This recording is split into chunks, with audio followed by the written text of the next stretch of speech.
और मुंगेली से खबर आपको बताते हैं, जहां शराब घोटाला मामला और ईओडब्ल्यू की बड़ी कार्रवाई हुई है। अवैध शराब सप्लाई मामले में 8 वाहन जब्त किए गए हैं। सरगांव स्थित भाटिया वाइन डिस्टिलरी में कार्रवाई की गई है, जहां 3 साल में 2200 करोड़ की अवैध शराब की सप्लाई हुई थी। जब्त वाहन कर्मचारी गार्ड के नाम पर दर्ज है। उस पूरे मामले की तफ्तीश जारी है। मालिक फिलहाल फरार बताया जा रहा है। मुंगेली का ये पूरा मामला है, जहां बड़ी कार्रवाई की गई है। जब्त वाहन कर्मचारी गार्ड के नाम पर दर्ज भी है।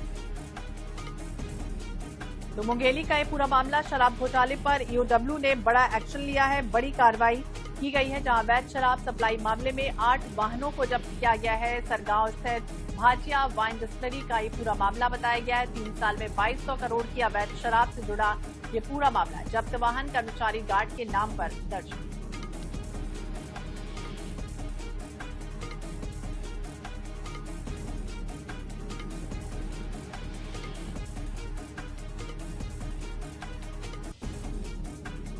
और रायपुर से खबर आपको बताते हैं, जहां बीजेपी का गांव चलो अभियान 6 से 14 अप्रैल तक अभियान का आगाज होना है। मुख्यमंत्री समेत मंत्री, विधायक, सांसद गांव जाएंगे और हर विधानसभा में करीब 50 गांव का बाकायदा चयन किया गया है। चौपाल लगाई जाएगी, समस्याएं सुनेंगे। सरकार की योजनाओं की जो जमीनी हकीकत है उसका हालचाल जानने के लिए खासतौर से फोकस रहने वाला है। स्वच्छता अभियान हो या फिर पुराने कार्यकर्ताओं से मुलाकात भी संभावित है। इस कार्यक्रम का हिस्सा इस शेड्यूल में शामिल रहने वाला है। तो सीएम समेत मंत्री, विधायक, सांसद चौपाल लगाएंगे। बीजेपी का गांव चलो ये अभियान है और इसमें कार्यकर्ताओं से मुलाकात भी कार्यक्रम का हिस्सा है। 6 से 14 अप्रैल तक इस अभियान का आगाज होगा, जहां सीएम समेत मंत्री, विधायक, सांसद गांव-गांव पहुंचेंगे। तो लोगों की समस्याएं पूछी जाएंगी, जानी जाएंगी और उसके बाद त्वरित निराकरण भी किया जाएगा। चौपाल बाकायदा लगाई जाएगी और लोगों की फरियाद जो है वो भी सुनी जाएगी। स्वच्छता अभियान पर सबसे ज्यादा महत्वपूर्ण फोकस रहने वाला है।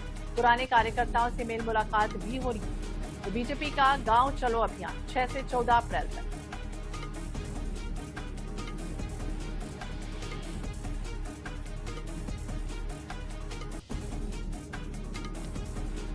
और रायपुर से एक खबर आपको बताते हैं, जहां बकायेदारों पर नगर निगम का बड़ा एक्शन प्लान तैयार हुआ है। 30 अप्रैल तक 35 करोड़ वसूली का नया टारगेट रखा गया है। 31 मार्च तक कुल 350 करोड़ की वसूली हुई है। प्रॉपर्टी टैक्स से करीब 240 करोड़ आए हैं।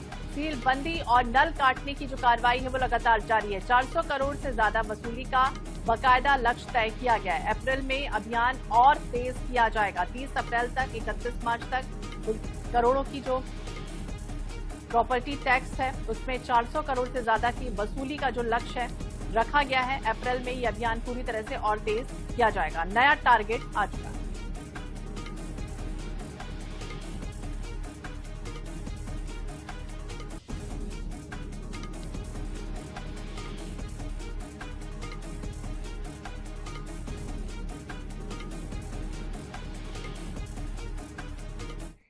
और बिलासपुर से अहम खबर, जहां जग्गी हत्याकांड, इस पूरे मामले में अंतिम सुनवाई आज होनी है। High court chief justice Ramesh Sinha की डिवीजन बेंच में सुनवाई होगी। सुबह 10:30 बजे सुनवाई होगी। शुरू होने की संभावना है। केस पर सभी की निगाहें जो है वो पूरी तरह से टिकी हुई हैं।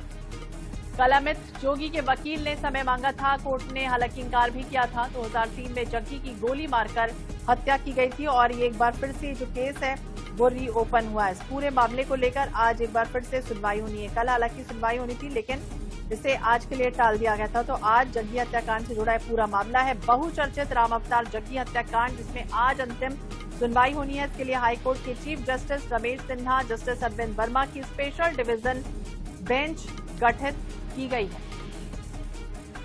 सीबीआई ने 11,000 पन्ने की जांच रिपोर्ट भी पेश की है, जिसमें अमित जोगी के खिलाफ चार्ज लगाए। ज्यादा जानकारी के लिए बात करेंगे पंकज गुप्ते, हमारे सहयोगी हमारे साथ जुड़ गए हैं। पंकज, क्या जानकारी, आज सुनवाई होनी है, क्या समझे फैसला जो है वो अब आ सकता है जिस तरह से रीओपन हुआ है केस?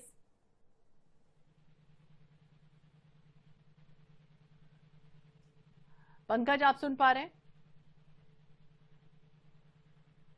तो पंकज से फिर से संपर्क करने की कोशिश करेंगे। बता दें, जग्गी हत्याकांड मामला जिसमें आज जो बड़ा फैसला है वो आ सकता है। छत्तीसगढ़ के बहुचर्चित राम अवतार जग्गी हत्याकांड है, जिसमें इस पूरे मामले में सीबीआई ने 11,000 पन्ने की जांच रिपोर्ट पेश की है। अमित जोगी के खिलाफ भी एक तरह से चार्ज लगा है और एक बार फिर से हाईकोर्ट में खोला गया है। इससे पहले सुनवाई में हाईकोर्ट ने अंतिम सुनवाई के लिए 1 अप्रैल की तारीख तय की थी। कल आपको याद होगा और सुनवाई के दौरान डिवीजन बेंच में सतीश जग्गी, सीबीआई, राज्य सरकार, अमित जोगी के वकील मौजूद रहे। केस की सुनवाई के दौरान ही अमित जोगी के वकील ने कोर्ट को बताया। और पंकज गुप्ते लगातार एक बार फिर से हमारे सहयोगी हमारे साथ जुड़ गए हैं। पंकज, आप तक आवाज पहुंच रही है? पंकज, मेरी आवाज आप सुन पा रहे हैं? तो तकनीकी कारणों की वजह से एक बार फिर से पंकज से संपर्क नहीं हो पा रहा, लेकिन बता दें पूरा मामला जहां बुधवार को सुनवाई के दौरान डिवीजन बेंच में सतीश जग्गी, सीबीआई, राज्य सरकार के अमित जोगी के वकील मौजूद थे और केस की फाइल उपलब्ध नहीं कराई गई थी, इसलिए जवाब देने के लिए समय बाकायदा दिया जाए, इस तरह की मांग की गई। तो आज अब देखना होगा क्या कुछ होता है, लेकिन सुनवाई शुरू होने की संभावना है 10:30 बजे। हाईकोर्ट ने समय देने से फिलहाल तो इनकार कर दिया था। सीबीआई के वकील को निर्देश भी दिया गया कि भाई फाइल तुरंत उपलब्ध कराई जाए। 2003 में जग्गी की गोली मारकर हत्या की गई थी और ये पूरा मामला लगातार सुर्खियों में है।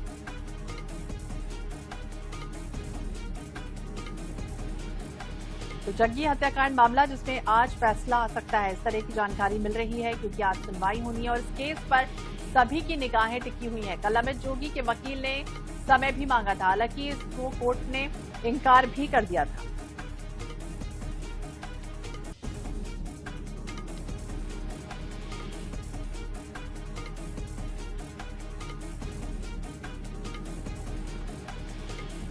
तो छत्तीसगढ़ का बहुचर्चित राम अवतार जग्गी हत्याकांड, जिसमें आज अंतिम सुनवाई होनी है, ये कहा जा रहा है। इसके बाद फैसला क्या कुछ होता है, निगाहें जरूर टिकी रहेंगी।